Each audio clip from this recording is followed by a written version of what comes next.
ఇవాళ ఇన్ని కట్టెలు పట్టుకొచ్చారేంటి? ఒరేయ్ 10 కాలాల పాటు కాకులు పచ్చగా ఉండి గూళ్ళు పెట్టాలే గాని పుల్లలకేం కరువురా? కాకులేం పచ్చగా ఉండవు, నల్లగా ఉంటాయి. ఏడ్చేగానే ఇవాళ ఏం తెచ్చావురా? పేడ పట్టుకొచ్చాను, పిడకలు వేస్తున్నాను. ఏంటి ఈ పేడంతా నువ్వు తెచ్చిందే? 10 కాలాల పాటు పక్కింటి ఆవులు పచ్చగా ఉండాలి గాని పేడక్కర వింటానా? ఏ రోయ్ నువ్వు కూడా మాటలు నేర్చావురా?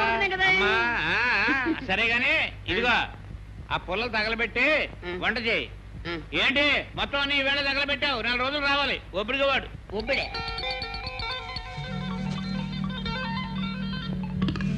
ఒక్క 100 రూపాయలు నాకు సాయం చేసి వెళ్తాను. నేను సాయం చేయడానికి కాదు, వడ్డీ వ్యాపారం చేసేది డబ్బు గడించడం కోసం. తాగట్టు పెట్టడానికి ఏం పట్టుకొచ్చావు? నా కాడే ఉంది బాబు. వెంకట సుబ్బమ్మ, నీ దొడ్లో ఒక ఆవు ఉంది, తీసుకొచ్చి నా వాకిట్లో కట్టు. 100 రూపాయలు ఇస్తా. దాని పాలు అమ్ముకుని ఇప్పుడు ఇంట్లో అందరం ఒకటి గంజి తాగుతున్నాం బాబు. సరే డబ్బిస్తాను, 1 నెల గడువు ఇస్తాను.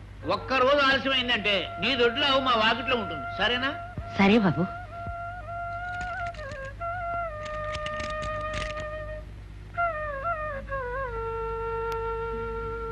ఇదిగో 100.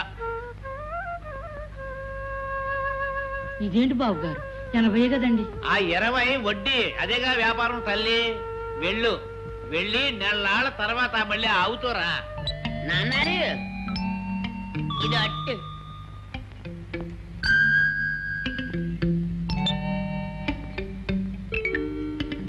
రే నాయనా, ఈ గుడ్లు ఎక్కడ కొట్టుకొచ్చావురా? నే కొట్టుకొచ్చినాం కాదు, పొలం తీసుకొచ్చారు కదా, అందులో గుడ్లుంటే అట్టేశాను. ఏమిటి కాకుగుడ్లతోట? కొడుగుడ్లు కావా? కాకుగుడ్లతో అట్టేస్తావా?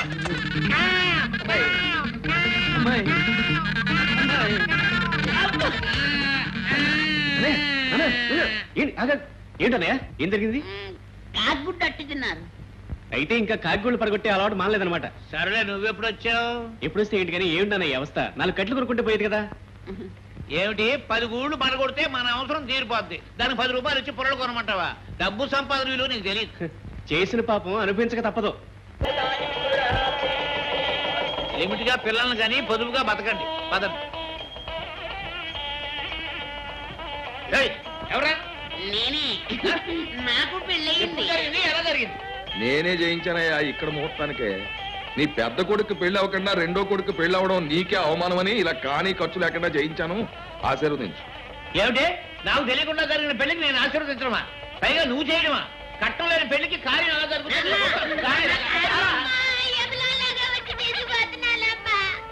ఊరుకోవే, ఎక్కడ పోతాడు వాడే వస్తాడు. నేను చూస్తా కదా. జంటగా పడుకోవాల్సిన వాడు ఒంటిగా కూర్చోవలసి వచ్చింది. పాపం అనిపిస్తావు.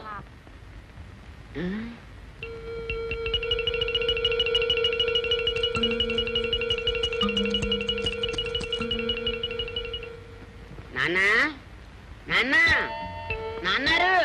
నర్వ్స్ పడుకోరా. అది కదా నాన్న, లోపల డబ్బులు తట్టి పెట్టింది. అదే తేనె తెట్టులాగా డబ్బులు తట్టి పెట్టింది. కావాలంటే చూసుకో. డబ్బులు తెట్టా?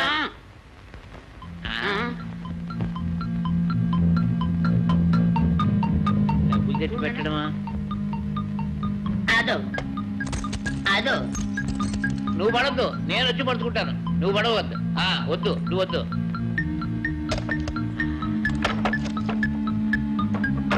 ఈ కర్ర తీసుకో. అది అదే.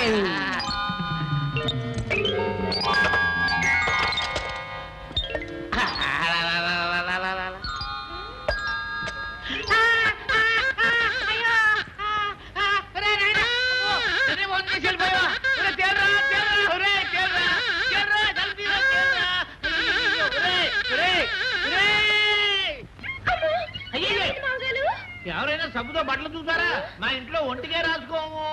దానికి ఏం తెలుసు చిన్నపిల్ల అన్నయ్య గారు. నేను ఉతుకుతాను పదమ్మా, లోపల పద. ఎవరు ఉతికితే నాకే. నా పంచి మాత్రం తెల్లగా కొంగరెక్కలే ఉండాలి. అలాగే కొంగరెక్కలా ఉండాలా? కొంగరెక్క కొంగరెక్క. ఏమిటమ్మా ఇంకా తెమలేదు? ఏమిటి చింతపండు పెట్టి తోముతున్నావా? ఈ చింతపండు ఉంటే 1 వారం రోజులు చారు కాసుకోవచ్చు. పోనీ మట్టితో తోముతానులేండి. అయ్యయ్యో, మట్టితోట అరిగిపోతాయమ్మా. నీ చేత్తో తోమి. అలాగే మావయ్య. ఏరా పిడకలు లెక్కట్టమంటే నిద్ర అవుతున్నావా? ఎన్ని లెక్క పెట్టి నిద్రపోయాను. నిద్రలో మర్చిపోయాను. మళ్ళీ లెక్క పెట్టు. అన్నగారు అమ్మా అన్నగారు మీరు చెప్పినట్టు కొంగరెక్కల్లా వచ్చిందా ఇంకా తూతగలే? ఎట్లా నోరు మీరా? అమ్మా గోచుకు కూడా పనికి రాదని తేలిపోయింది. ఇక అక్కడ పడే. వద్దులే అమ్మా, వద్దు వద్దు. ఏయ్, ఏమిటిది? మీరు లేకుండా ఒంటరిగా నేను ఉండలేనండి. నేను మాత్రం ఉండగలనా? పిచ్చిదానా, త్వరలో వచ్చేస్తాగా. పోనీ ఈలోగా మీ పుట్టింట్లో ఉండరాదు? వద్దండి, వద్దు. దించుకున్న బరువును మళ్ళీ మా అన్నయ్య గుండెల మీద పెట్టలేను. అవును అయినా ఆడపిల్ల అత్తింట్లో ఉంటేనే అందం. పుట్టింటికి వెళ్ళే రోజులు ముందు ముందు చాలా ఉన్నాయిలే. పోనీ ఓ పని చేయొద్దయ్యా, ఏంటి? తులసికి వదిలికి నువ్వు తల్లిలాంటి దానివి. నేను వచ్చేదాకా వీళ్ళిద్దరికీ అండగా నువ్వు మా ఇంట్లోనే ఉండు. అవునమ్మా, నువ్వు కూడా ఇక్కడే ఉండమ్మా. ఎంచక్క రోజు తులసికి నాకు కుత్తులు పెట్టి మల్లెపూలు చల్లేద్దు గాని. అవునత్తయ్య, నువ్వు ఇక్కడ ఉంటే పూరీ కూర, మంచి వడలు అన్ని చేసి పెడతావు. మేము ఎంతగా తింటాం. తింటారా? తింటారు. ఊరు సొమ్ము ఊరగాయతో సమానం అని ఇది ఏమైనా సత్రం అనుకున్నారా, మఠం అనుకున్నారా? కొంతకాలం పోతే సూరమ్మ హోటల్ బోర్డు తీసి నా ఇంటికి కట్టి నా చేతికి చెప్పగలరా ఇస్తారా? సూరమ్మ, నువ్వు బయటికి వెళ్ళమ్మా. ఇక అత్తయ్య నేనే ఉండమన్నాను, ఉంటుంది ఇక్కడే. అదే మాట నేనున్నాను. ఎవరు మీరెవరు అనడానికి? మీరెవరు? ఎవరా? ఈ ఇంటికి వారసులు నా అల్లుళ్ళు, కాబోయే యజమానులు. వాళ్ళు ఉండమన్నారు, నేను ఉంటున్నాను. ఇదిగో సూరమ్మ. సూరమ్మల పేరమ్మల నూరుకో. ఇదిగో అల్లుడు, ఈ ఇంటి కోడల మీద ఏగ వాళ్ళకన్నా చూసుకుని పూచిన అది. నువ్వు పదయ్యా, క్షేమంగా వెళ్ళి లాభంగా వద్దు కని పద. రా తమ్ముడు.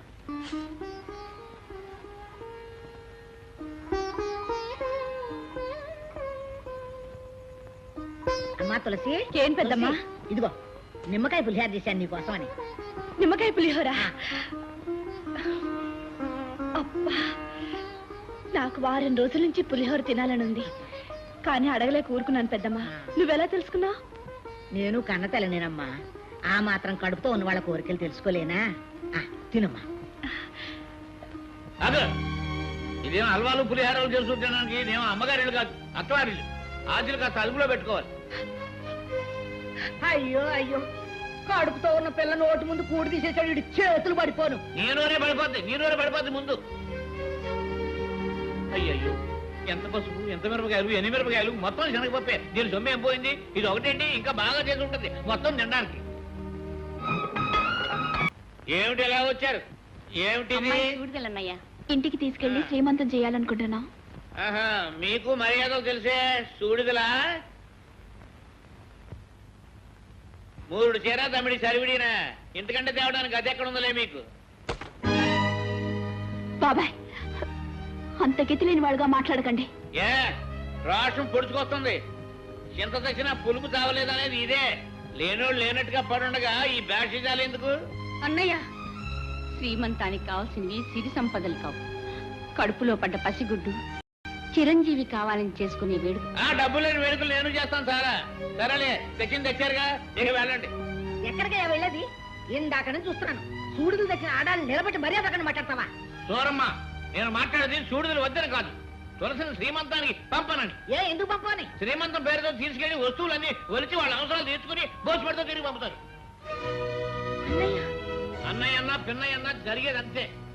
మీరంతగా తీసుకెళ్లాలంటే ఓ పని చేయండి, ఆ వస్తువులన్నీ తీసి అక్కడ పెట్టించి తీసుకెళ్ళండి. ఇంతకిన్ని నగలు పెట్టి మా మామగారు పంపించినా నేను రాను. తులసి,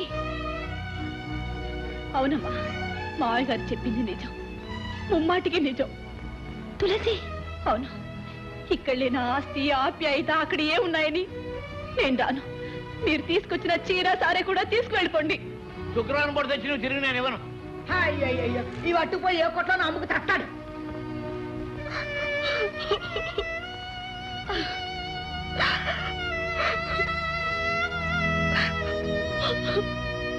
రెండో ఎవడో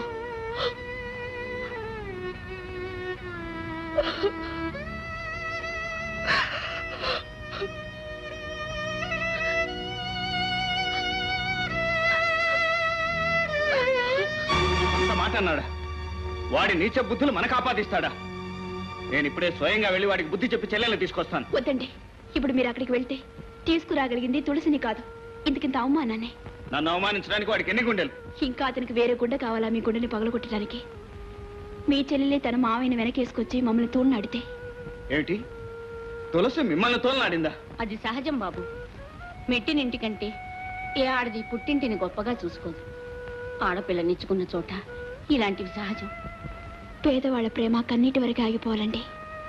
పట్టుదలకపోతే మన ప్రేమ అనురాగాలే ప్రేమించిన వాళ్ళ పట్ల తిరగటి రాళ్ళవుతాయి. అర్థమైంది పద్మ.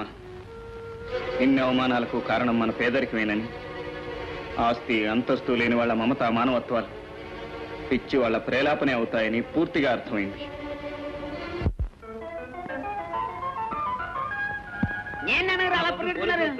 ఇంట్లో లేదని చెప్పు. పోలీసులా కాకుగూళ్ళు కొట్టినందుకు ఆయన నేను పొయ్యిలో పెట్టినందుకు నన్ను మూసేస్తారేమో. ఏంటనయ్యా అలా చూస్తున్నావు? నేనన్నయ్యా మోహన్ని. ఒరే నువ్వు మోహన్ నువ్వా? ఏరే ఈ డ్రెస్ భలే బాగుంది. ఓ మాట నాకు ఇస్తావా? మళ్ళీ వేసుకుని ఇచ్చేస్తాను. తప్పన్నయ్యా, వేసుకోకూడదు. పోనీ టోపీ.